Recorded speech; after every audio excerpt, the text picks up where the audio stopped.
green. Okay, all right. Good. You're welcome back. It's now time to look into our topic for the day, which is on the Nigerian software industry. This industry is estimated to be at about $6 billion, but how much is Nigeria tapped into the potentials in this industry? To look at this and more for us on this edition of the program is the president of the Institute of Software Practitioners of Nigeria, Dr. Chris Uwaje. Good morning. Thank you, madam. Good morning, Thank viewers. you. Indeed, I am the past president of the institute now. Okay. About 2 months ago, when All right. Pius Okibo Jr. took over from me. But I mean, it is well said. Okay. The Thank software you. industry is a really colosseum, as it were, for economic growth and nation building. Indeed, it would be an understatement to say that it still remains at $6 billion after the rebasing of the economy. It is much, much larger than that, as we said. But bringing it to perspectives, let us just simplify the issue by saying that about 10 billion devices are connected all over the world today. 10 billion devices and much more, and it's growing, for a human population of about 7.4 billion people. Now, you can imagine these devices interacting with each other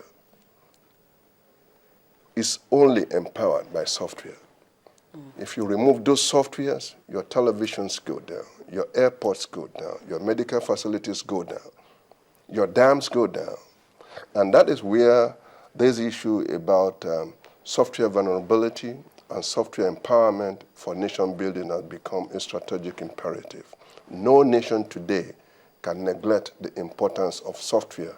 Okay, I know that we will try to go deeper into this issue, but I want to ask you, you just came back from a conference on Universal Village. What is this Universal Village all about? Thank you very much. This conference is organized by the Massachusetts Institute of Technology, MIT, in the U.S. in Boston area. And it is a higher layer of smart cities, as it were. The first edition was in Beijing last year. And of course, Massachusetts Research Institute has now taken it over to be able to ensure that. So the smart cities of the future presupposes that as population grows, as humankind grows, there's going to be a lot of conflicts and crises, just as we are experiencing in Nigeria. The issue of Boko Haram is not about resources alone. It's about the conjuncture and the construct of humanity within a space. And this space must be well organized, must be well understood for sharing of resources, for education, for comfortability, for water distribution, for transportation, and for the good things of life to happen. So if you have a space, you must be able to design it to be smart enough to accommodate the exigencies of whatever is happening. And software will be at the center of organizing, for example, a Lagos of the future with probably 25, 30 million people. How are you going to organize the traffic, the education, the sewage? Okay, so that's what the smart cities are all about. Smart cities presupposes that the architecture construct of the future must be done in a way that it transports information from the home to the city to education center and, of course, to the whole gamut of the environment. So as we design our broadband, we must be designing broadband to the home, because the home is going to be the economic standpoint on the network or the hub of the future commerce. If you're talking about e-payment today, indeed, in future, your television will be the centralized e-payment center where, of course, payments will be done even by your children. School fees will be remitted, and a lot of things are going to be done. So we are saying without software, and of course without a local content software developed by Nigerians, then automatically there's going to be a lot of greater challenges for nation building. Now, we've seen the emergence of ICT in the country, and we actually have a minister in charge of that right now. But how much have we been able to develop our local industry? Yeah, indeed, we must give credit to the Honorable Minister of Communication Technology, as it were, Mrs. Omobola Johnson, now Dr. Mrs. Omobola Johnson, who really within the last 3 years has transformed the face of ICT, as it were, in the environment. But within the ICT, you're talking about, of course, the information technology content and the communication technology content. The communication technology has been flying on a high scale, but the information technology with particular reference for software and local content software has really not moved as is desirable.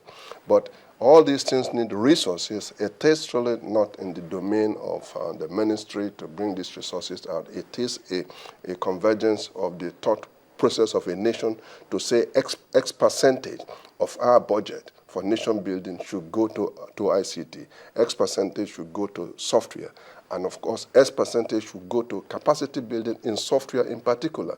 Without software capacity building, this nation might really be shortchanging herself because she has the capacity to do that.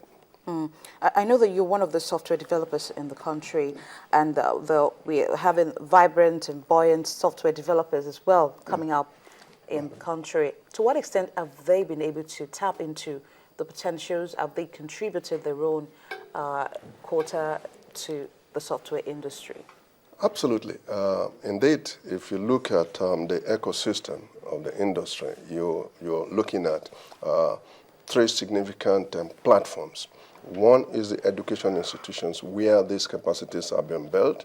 Of course, within that environment, you're also looking at the lecturers who build these kids out. Okay, how well equipped are they? Then you go to the industry and look at what the industry is doing. Are they really innovative? Are they creative? Or are they consuming? What we are saying is that software is a global product, okay? And of course, consumption pattern can develop into sort of growth, but it does not lead really to development of a nation. When you want to develop, we have to innovate your own strategy of how software could be an integral part. And the third plus is about what the government is doing to ensure that this tripod connect of industry, government, and of course education is working well.